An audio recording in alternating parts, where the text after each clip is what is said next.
সামাজিক যোগাযোগ মাধ্যমে লোভনীয় বিজ্ঞাপন দিয়ে রাশিয়ায় চাকরি দেওয়ার নামে বেকার তরুণদের টার্গেট করত SRM ওভারসিজ লিমিটেড নামের একটি রিক্রুটিং এজেন্সি। চক্রের সদস্যরা কৌশলে বিশ্বাস অর্জনের মধ্যে দিয়ে রাজি করাতেন বিদেশ যাত্রার জন্য। হাজারো স্বপ্ন বুকে নিয়ে কেউ বিক্রি করেছেন ভিটেমাটি, কেউ করেছেন ঋণ। 6 থেকে 8 লাখ টাকার বিনিময়ে রাশিয়ায় পৌঁছালেও এই বিদেশ যাত্রা যে জীবনের কাল হয়ে দাঁড়াবে তা কল্পনাও করতে পারেননি তারা। সেখানে পুরো বেতন না দেওয়ার পাশাপাশি নির্যাতনের অভিযোগও করেন ভুক্তভোগীদের সদস্যরা। আমার স্যালারি আমার অ্যাকাউন্টে ঢুকে না, আমার স্যালারি 3rd হিসাবে আসে, কিন্তু 3rd যখন জানতে চাইছি যে কে এই 3rd লোক, আমার কেউ বলে না।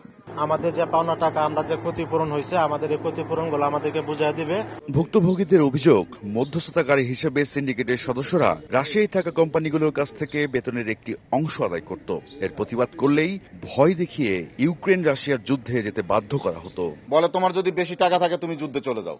ওনার কাছে অনেকগুলো অফিসারের নাম্বার আছে, রাশিয়ান অফিসারের নাম্বার। উনি ফোন দেয়, ফোন দিয়ে এরকম ভুক্তভোগীদেরকে সাথে সাথে 5 মিনিটের মধ্যে সব কাজ হয়ে যায়। 5 মিনিটের কাছে সেনাবাহিনীর লোক এসে গাড়ি করে আমাদেরকে নিয়ে যায়। গত বুধবার রাতে মিরপুরের দারুসালাম এলাকায় SRM ওভারসিজ লিমিটেড নামের অবৈধ রিক্রুটিং এজেন্সিতে অভিযান চালায় র্যাব।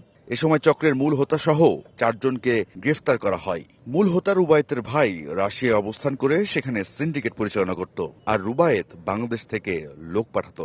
এই নির্যাতন এবং তাদেরকে বেতন কেটে নেওয়ার পেছনে একটা সুদূরপ্রসারী পরিকল্পনা আছে।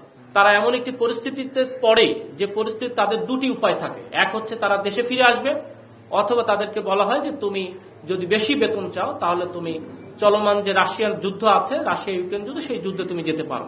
এখন পর্যন্ত প্রায় 250 জনকে বিদেশে পাঠানোর তথ্য পেয়েছে সংস্থাটি। এর আগে বাংলাদেশি 4 জন ইউক্রেন রাশিয়া যুদ্ধে গিয়ে মারা গেছেন বলেও জানায় র্যাব। কয়েকজন রাশিয়া ইউক্রেন যুদ্ধে গিয়েছেন এবং সেখানে যে তারা নিখোঁজ রয়েছেন, অর্থাৎ তারা আদৌ বেঁচে আছেন না মারা গেছেন এ বিষয়ে কোনো তথ্য নেই। পরিবারের সঙ্গে যোগাযোগ করেও তারা আমাদেরকে কোনো তথ্য দিতে পারে নাই। রাশিয়ায় থাকা চক্রের অন্যান্য সদস্যদের ধরতে কাজ করছে র্যাব। পরিকল্পনাটি হচ্ছে রাইদুল ইসলাম শুভ, সময় সংবাদ, ঢাকা।